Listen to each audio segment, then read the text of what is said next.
What's up guys, it's Chris here. In today's video, I'm going to do something a little bit different.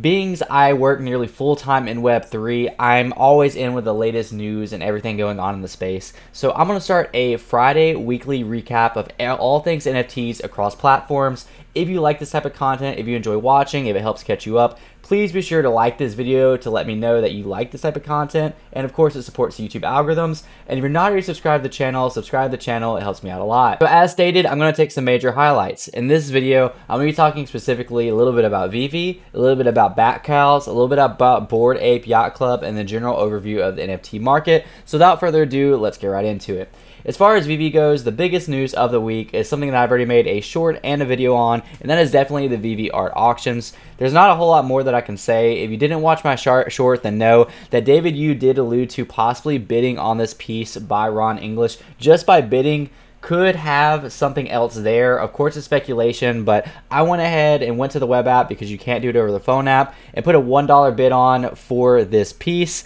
That way, if we do get rewarded, maybe we get a free airdrop, maybe we get a whitelist for an upcoming drop on Ron English. Who knows? David Yu likes to speculate, poke fun, and sometimes what he says comes true, and sometimes it's just him just trolling. But this is completely free to do, so I recommend at least trying it. Is again just putting a $1 bid in.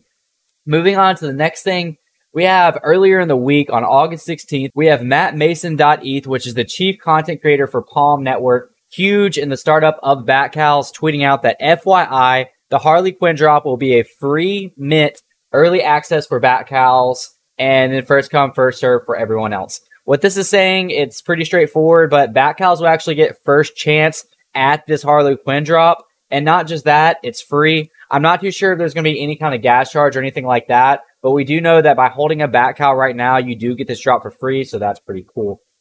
Moving on to the Bored Apes. There was a huge sell this week, despite the bear market. This ape right here sold for 777 ETH. That was around $1.4 million at the time of the sell. Absolutely crazy. I did do some digging into the wallet that bought it, and the wallet that bought it appears to be a whale. I like to say the amount of money he has looks like FU money. So I do think that this is a confirmed real purchase. Sometimes people trade amongst themselves, but either way, 777 ETH, and if he was trading amongst himself, he did have to eat that fee. I just highly doubt. This whale is holding 40 other deeds, which are at 2 ETH each, and one of his last Bored Apes that he bought was around 120-something ETH. So this could definitely be a real sell of this golden ape. The floors of the other golden apes is around 1,200 ETH. This one sold for 777. Absolutely outstanding. Speaking of the apes, there is some controversial news happening around the corner, not just with the apes, but around a bunch of other blue chip NFTs as well. And let's take a look at that. This one is a bit more complicated. I'm going to try my best to let you see the tweets as I go through it. But there's this thing called BinDAO. Essentially what it does is it lets you collateralize your NFT for 30 to 40% of floor value. So what it's saying is that if you take out a 100 ETH loan, it's going to give you around 30 to 40 ETH. So pretty cool that you can collateralize your NFT, right? Well, here's the problem. One, they have this thing called a health factor. Once it drops below 1.2, that means you're in the danger zone. If you're in the danger zone, then there is a point to where they can liquidate your NFT, or they put it off for auction and it goes to the highest bidder.